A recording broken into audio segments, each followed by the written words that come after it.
Hello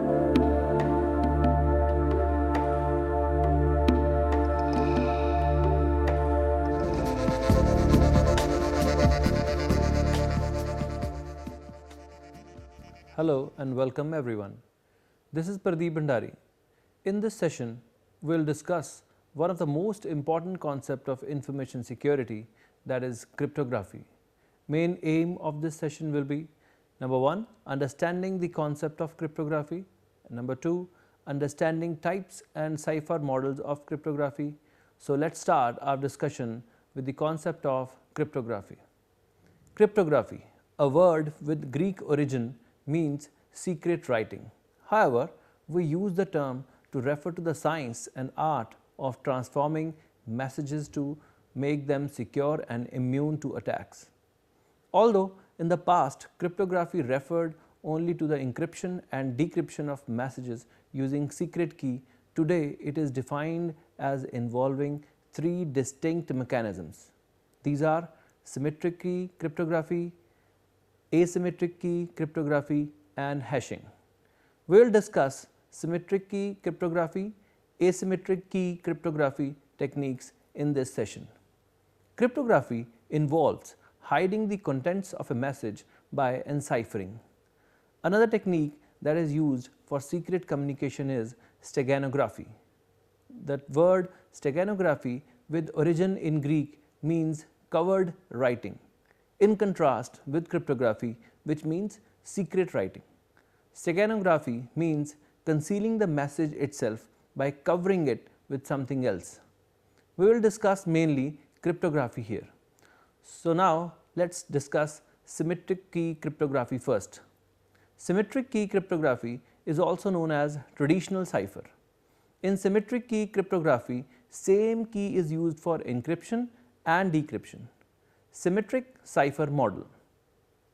A symmetric encryption scheme has 5 main components as shown on the screen.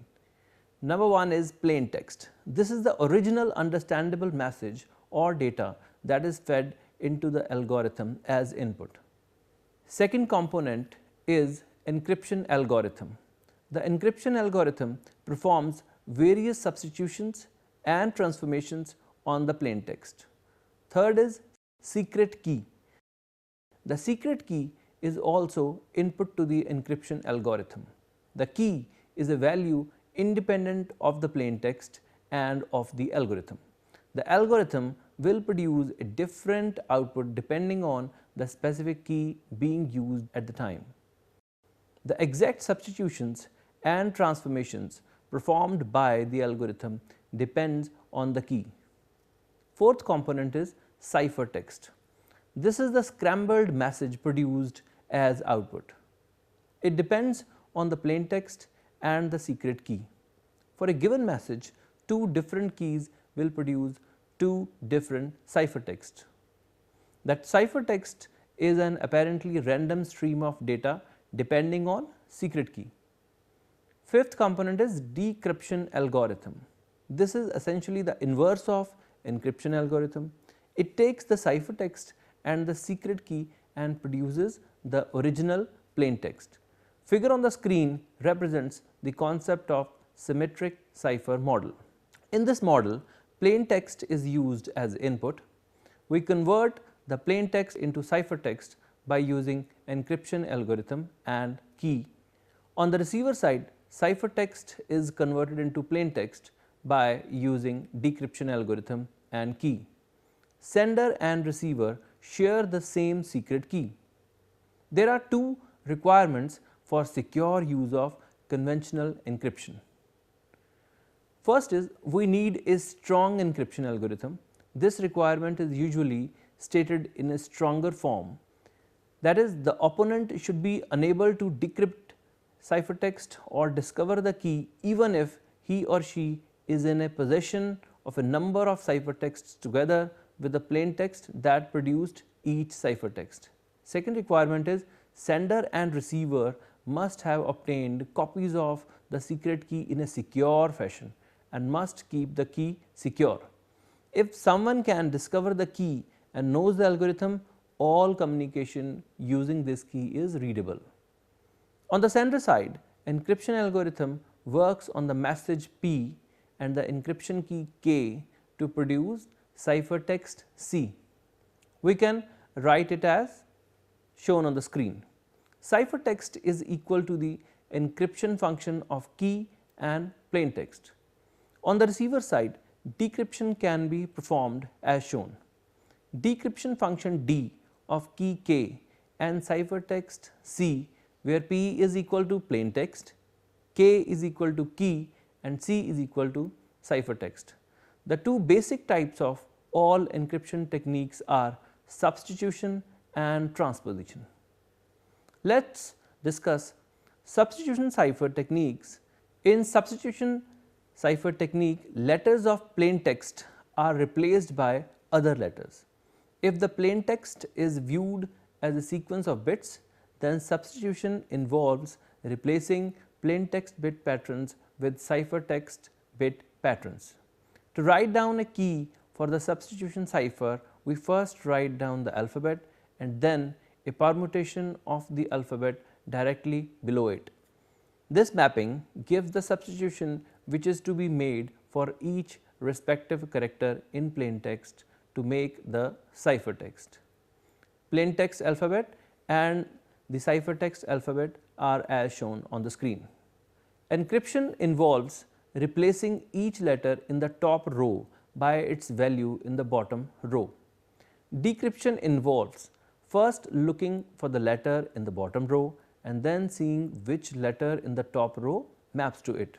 Hence, the plaintext word HELLO, that is hello, would encrypt to the ciphertext ESVVJ if the mentioned substitution is used. The number of possible keys is equal to the total number of permutation of 26 letters. Substitution cipher can be of two types. First is monoalphabetic and second is polyalphabetic. As the name suggests, if the substitution is done uniformly, that is called a monoalphabetic cipher or simple substitution cipher. In simple words, we can say in monoalphabetic substitution, an alphabet is replaced with the same alphabet in the entire text. In polyalphabetic substitution, different substitutions are made depending on where in the plaintext the symbol occurs. This is called a polyalphabetic substitution. It means the same character can be replaced with different characters in the text.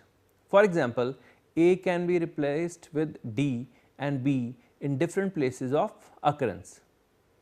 Modern symmetric key. Now, these algorithms can be divided into two categories, that are stream and block ciphers. In a stream cipher, encryption and decryption are done one symbol at a time. We have a plaintext stream, a ciphertext stream and a key stream. Call the plaintext stream P, the ciphertext stream C and the key stream K. Example of stream cipher is one-time pad. Block ciphers. In block cipher, a group of more than one plaintext symbols are encrypted together, creating a group of ciphertext of the same size. Based on the definition, in a block cipher, a single key is used to encrypt the whole block even if the key is made of multiple values. In a block cipher, a ciphertext block depends on the whole plaintext block. Example of block cipher is DES, that is data encryption standard. Let us move on to second type of cipher known as asymmetric key ciphers.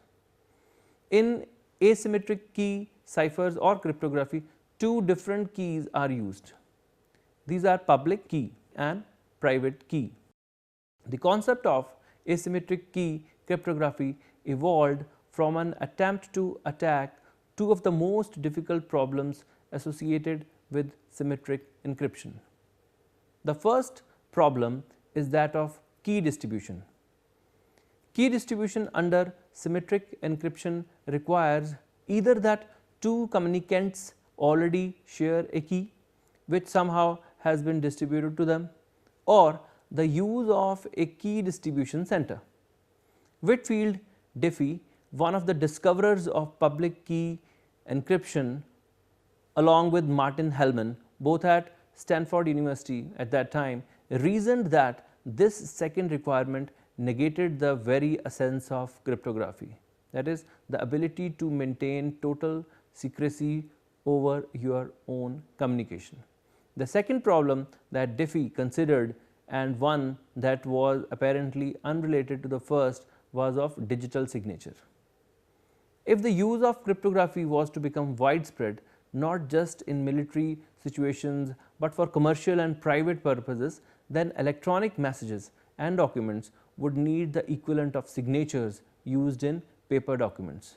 Now, the question arose, can a method be devised that can authenticate the identity of the sender of a particular message? Public key cryptography works to provide a solution to this problem. Now, we look at the overall framework for public key or asymmetric cryptography. Then we examine the requirements for the encryption or decryption algorithm, which is at the heart of the scheme. Asymmetric algorithms rely on one key for encryption and a different but related key for decryption. These algorithms have following important characteristics. It is computationally infeasible to determine the decryption key given only knowledge of cryptographic algorithm and the encryption key. In addition, some algorithms such as RSA also exhibit the following characteristic. Either of the two related keys can be used for encryption with the other used for decryption. The main components of asymmetric key cryptography are as shown in the figure. Plain text. This is the readable message or data that is fed into the algorithm as input. Encryption algorithm. The encryption algorithm performs various transformations on the plain text. Public and private keys. This is a pair of keys that have been selected so that if one is used for encryption, the other is used for decryption. The exact transformations performed by the algorithm depend on the public or private key that is provided as input. Ciphertext. This is the scrambled message produced as output. It depends on the plain text and the key. For a given message, two different keys will produce two different ciphertexts. Decryption algorithm. This algorithm accepts the ciphertext and the matching key and produces the original plain text. The essential steps are as shown. Each user generates a pair of keys to be used for the encryption and decryption of messages. Each user places one of the two keys in a public register or other accessible file. This is called the public key. The companion key is kept private. As figure suggests, each user maintains a collection of public keys obtained from others. If Bob wishes to send a confidential message to Alice, Bob encrypts the message using Alice's public key. When Alice receives the message, she decrypts it using her private key. No other recipient can decrypt the message because only Alice knows Alice's private key. With this approach, all participants have access to public keys and private keys are generated locally by each participant and therefore need never be distributed. As long as a user's private key remains protected and secret, incoming communication is secure. At any time, a system can change its private key and publish the companion public key to replace its old public key. To discriminate some of the important aspects of symmetric and asymmetric cryptography, we refer to the key used in symmetric encryption as a secret key. The two keys used for asymmetric encryption are referred to as the public key and private key. Invariably, the private key is kept secret, but it is referred to as a private key rather than a secret key to avoid confusion with symmetric encryption. Table as shown on the screen compare the symmetric and asymmetric cryptography. Symmetric cryptography uses the same algorithm with the same key for encryption and decryption. In asymmetric cryptography, one algorithm is used for encryption and decryption with a pair of keys, one for encryption and one for decryption. In symmetric cryptography, the sender and receiver must share the algorithm and the key. In asymmetric cryptography, the sender and receiver must each have one of the matched pair of keys. In symmetric cryptography, the key must be kept secret. In asymmetric cryptography, one of the two keys must be kept secret, other can be public. In symmetric cryptography, it must be impossible or at least impractical to decipher a message if no other information is available. In asymmetric cryptography, it must be impossible or at least impractical to decipher a message if no other information is available. In symmetric cryptography, knowledge of the algorithm plus samples of ciphertext must be insufficient to determine the key. In asymmetric cryptography, knowledge of the algorithm plus one of the keys plus samples of ciphertext must be insufficient to determine the other key. Let us take a closer look at the essential elements of a public key encryption scheme as shown in the figure. Here y is equal to E, which is a function of private key of A and x, and y is equal to E, which is a function of public key of A and y. There is some source A that produces a message in plain text, x is equal to x1, x2, so on up to xm. The m elements of x are letters in some finite sequence. The message is intended for destination B. B generates a related pair of keys, a public key referred to as PUB and a private key referred to as PRB. PRB, that is private key of B, is known only to B, whereas PUB is publicly available and therefore accessible by A. With the message X and the encryption key PUB as input, A forms the ciphertext as Y. The intended receiver in possession of the matching private key is able to invert the transformation by using x is equal to decryption, which is a function of private key of B and Y, and challenger observing Y and having access to public key of B, but not having access to private key of B or X, must attempt to recover X and private key of B. It is assumed that the challenger does have knowledge of the encryption and decryption algorithms.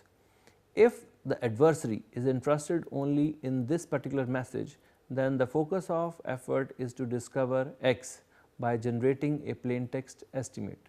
Often, however, the challenger is interested in being able to read future messages as well, in which case an attempt is made to recover private key of B by generating an estimate PRB.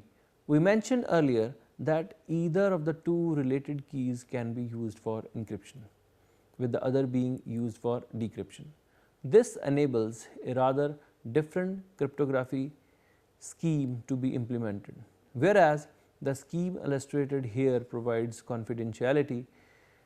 Now, the figure on screen reveals the use of public key encryption to provide authentication. Now, in this case, A prepares a message to B and encrypts it using A's private key before transmitting it. B can decrypt the message using A's public key. Because the message was encrypted using A's private key, only A could have prepared the message. Therefore, the entire encrypted message serves as a digital signature. In addition, it is impossible to alter the message without access to A's private key. So, the message is authenticated both in terms of source and in terms of data integrity. In the preceding scheme, the entire message is encrypted, which, although validating both author and contents, requires a great deal of storage. Each document must be kept in plain text to be used for practical purposes. A copy also must be stored in ciphertext so that the origin and the contents can be verified in case of a dispute. A more efficient way of achieving the same results is to encrypt a small block of bits that is a function of the document. Such a block, called an authenticator, must have the property that it is infeasible to change the document without changing the authenticator. If the authenticator is encrypted with the sender's private key, it serves as a signature that verifies origin, content and sequencing. It is, however, possible to provide both the authentication function and confidentiality by a double use of public key scheme by using functions as shown on the screen. You can observe this scheme from the figure. In this case, we begin as before by encrypting a message using the sender's private key. This provides the digital signature. Next, we encrypt again and using receiver's public key. The final ciphertext can be decrypted only by the intended receiver, who alone has the matching private key. Thus, confidentiality is provided. The disadvantage of this approach is that public key algorithm, which is complex, must be exercised 4 times rather than 2 in each communication. Applications of public key cryptosystem. We can classify the use of public key cryptosystems into 3 categories: encryption and decryption. The sender encrypts a message with the recipient's public key. Digital signature. The sender signs a message with its private key. Signing is achieved by a cryptographic algorithm applied to the message or to a small block of data that is a function of the message. Key exchange. 2 sides cooperate to exchange a session key. Several different approaches are possible involving the private keys of one or both parties. So, symmetric and asymmetric ciphers will exist in parallel and continue to serve the community. We actually believe that they are complement of each other. The advantage of one can compensate for the disadvantages of the other. The conceptual differences between the 2 systems are based on how these systems keep a secret. In symmetric key cryptography, the secret must be shared between 2 persons. In asymmetric key cryptography, the secret is personal, that is unshared. Each person creates and keeps his or her own secret key. I hope you must have understood the concepts of ciphers. Wish you happy learning. See you in the next session.